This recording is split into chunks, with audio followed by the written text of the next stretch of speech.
Hello everyone and welcome to the channel. My name is Duke Tubtim and today we're going to be talking about goals. I want to share with you all some statistics here. One being from the University of Scranton saying that 92% of people that set New Year's goals never actually achieve them. Even more recently, there's an article with the University of Delaware that roughly 90% give up on their New Year's resolutions within the first few weeks of the year. Being an entrepreneur for over 25 years, I have seen these statistics in real life in the field. And what I want to share are 3 areas that people worked on where they were now able to start hitting goals and really building up strength where they started to hit even bigger goals. So let's get started. Now, some of you may be wondering, like Duke, how would you know? I've been an entrepreneur since the age of 16 years old and been very fortunate to break a 7-figure income by the age of 20.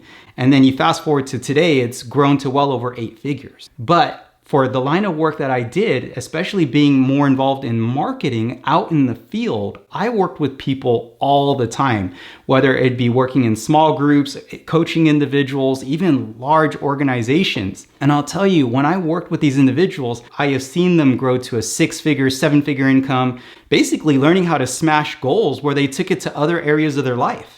I want to ask, when was the last time that you hit some goals or a major achievement? And there's a reason why I ask, because some of us here, it's probably been a while. Some of us here, it may have been years. And some of you might be thinking, well, the notion of hitting goals, that's in the basement. I am hoping that some of us here will be inspired to pick up some of those goals again, or say, you know what, if there was a simple way for me to really start hitting these goals, I would be all about it. Some of you could be wondering, well, Duke, why does this even matter? Well, because I believe that we were wired as human beings to create and achieve. Now, I could get into the science and the biology and even the psychology behind it all, but that would probably be for another video. What I want to go ahead and do is explain this notion here, that if we have not hit goals in a while, what happens is it becomes kind of like a kinked hose.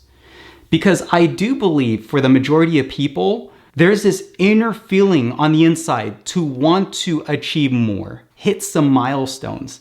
But if it gets dormant for a while or for a long time, some people, they live life and they go into a drift. What I've heard as people get older, the biggest regret people tend to have is the opportunity that they did not take. Or let's say some passion or some hobby that they did not pursue. I think it's good that we unkink this hose. Now, again, I'm going to use this analogy here. Imagine a kinked hose. If we are able to identify the kinks, unkink the hose, water can then flow through.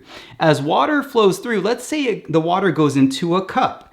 As it begins to fill that cup, imagine that cup is, let's say, your lifestyle, your finances, or different goals. As you start to fill that cup all the way up to the top, the water begins to seep out. For those who just really go after goals, crushing their goals, they grow this passion to helping other people achieve their goals and their dreams. Imagine the reach when it comes to the joy and the happiness that could spread. And so when it comes to the people I worked with for over 20 years, I will summarize it to 3 areas that if you can make a shift in these 3 areas, it will really change your game when it comes to hitting goals. The first is to change our view on goals.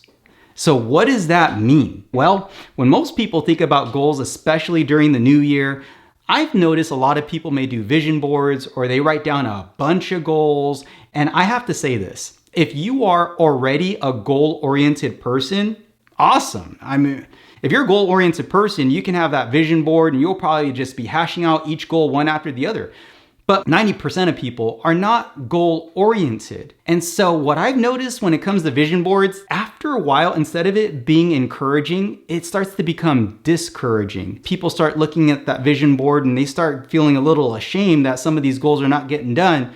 And then they start to move that vision board into their closet. We need to fix this. We need to change our view on goals. Now, some of you may not be familiar with a person named Dr. Andrew Huberman. If you're not familiar with him, I'll just say this real quick. He's a Stanford University neuroscientist. He's a tenured professor. In a nutshell, he knows his stuff. This is what he says when it comes to goals and achievement. So in a study, he noticed with visualization goals, visualizing the endpoint it turns out that it is far less effective and maybe even counterproductive compared to thinking about what's going to happen if you don't do this. So foreshadowing failure turns out to be the best way to motivate towards goal pursuit. In fact, there is a near doubling in the likelihood that people will reach goals of any kind when they're constantly thinking about how bad it's going to be if they fail. That goes back to the notion of changing our view on goals. Because most people look at goals like, oh yeah, I want to achieve this, and they think about how great it will be. But Dr. Huberman is saying, no, you have to view it on how bad it's going to be if you don't achieve the goal that you have in mind. So another person that I want to bring up, I'm sure a lot of us here know who this person is, Tony Robbins, right? Perhaps one of the greatest when it comes to personal development, self-help. And he said, you get what you must, not what you should. So what exactly does that mean? Now, for me, for over 20 years, I've been in the wellness industry. Every new year, I've seen 20 new years, okay, where people have resolutions. And the biggest resolution I've noticed is weight loss or some fitness goal. And I hope this is fascinating. When it comes to weight loss or weight management, I do notice majority of people fail. Unless there's some type of fitness competition, perhaps there's cash involved. There's a solid deadline where this feeling of, man, I need to get it done. Now, here's what's interesting. As the year progresses, I have seen people who may have failed their New Year's resolution when it comes to weight loss, but all of a sudden they have a vacation in May or June and they gotta fit in their clothes a certain way. Perhaps it's a vacation and there's beaches involved, right? It's some maybe a tropical destination. And you know what? They get after it. I have seen people drop weight. They hit the gym. Some hit the gym twice a day. They completely change their diet. They smash whatever goal that it is and they go on vacation. When someone goes, I must lose this weight so I can fit in this whatever for my vacation, that changes the game. And I saw this all the time. As I said, when people hit their goals, it's usually because there was some reasons with a solid deadline that made them feel, I have to get this done. You need to pick the goals that make you feel that way. So that's number one. Number two is turning the goal into a game. So I don't know about you, but growing up, I played video games. And some of the popular games back in my day, and it might show my age a little bit, Mega Man, all right? Now, some of you, I hope you're like, yeah, Mega Man, that's a game right there, okay? Here's a game that I'm sure everyone knows, Super Mario Brothers. These are very specific games. They are adventure games. These are games that you should typically be able to beat in one sitting, maybe over the course of many, many hours, especially when it comes to Mega Man or Contra. Super Mario Brothers might take longer, but you gotta treat your goal like a game, because how does it work? With gamification, we identify the challenge. If we're playing Mega Man, well, the challenge is we gotta beat the game. We gotta beat all the bosses and get all the way to the very end. And then from there, we define the rules. Meaning defining the rules, when it comes to Mega Man, you have the controller in your hand, you gotta know what each button does. And also, if you're familiar with Mega Man, right, as you beat certain bosses, you get some of their powers and you can use those powers against other bosses. And so again, you're defining the rules. Then we go about and we start playing the game, okay? As we play the game, this is where a lot of people tend to fail when it comes to goals or playing games. As we play the game, sometimes we lose. And when we lose, do we learn from it? Do we make adjustments and do we get back in the game? So we talk about trial and error. If we do the trial and error properly and make the adjustments, eventually we're gonna have the achievement, which is beating the game. So when it comes to goals, as I said, the number two is taking that goal and can we turn it into a game where the actual game is this. What do we need to do within the time frame to solve the puzzle, which is the goal at hand?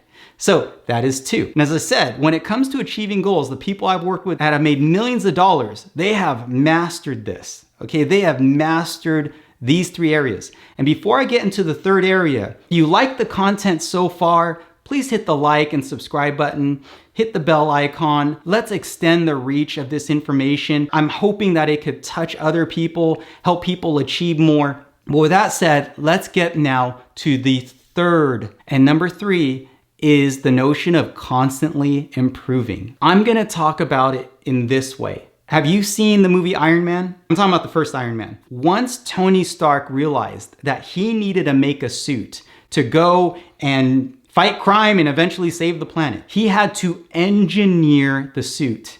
And when he first started designing the suit, the one that eventually became red and gold, he started off with designing the foot thrusters. When he activated the thrusters for the first time, it launched him into the ceiling of his own garage. He went back to the drawing board and then he added what are known as the repulsors into his hands, so that way he can actually control himself when he's in midair. So if you notice, he kept engineering until he got the suit dialed in to achieve the job. So when it comes to engineering, we constantly improve in terms of what we're doing, hence going back to gamification of trial and error, constantly adjusting, improving until we get it all dialed in where we know we can achieve the goal. Some of us here know who Kobe Bryant is. From the beginning, I wanted to be the best, and I had a constant craving, a yearning to improve and be the best. So if you noticed, even for him,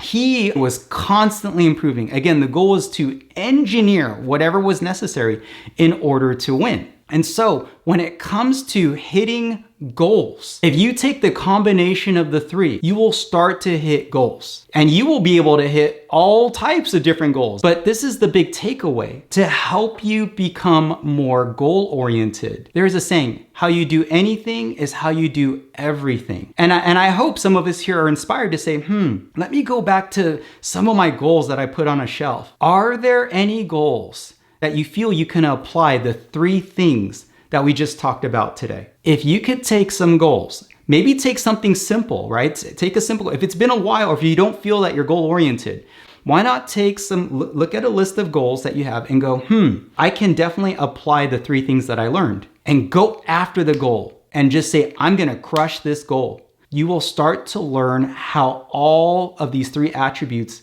get into motion. And hopefully we can jumpstart you to become more goal-oriented. Once you become goal-oriented and you have this method of achieving goals, you can take that into other areas of your life. So let's say you may start off with wellness or a fitness goal. You can then take what you learned, bring it maybe into a business. I've noticed for those who learned how to start achieving goals, they took that mindset and they took it to other areas of their life. And then they started to build their lifestyle. And that's where it becomes amazing. So if you find this information helpful, please like and subscribe if you haven't already. Please even share this with others. Let's extend the reach. Let's pick up those goals if you haven't, and let's start crushing those goals. Good luck. Make it happen. I'll see you in the next video.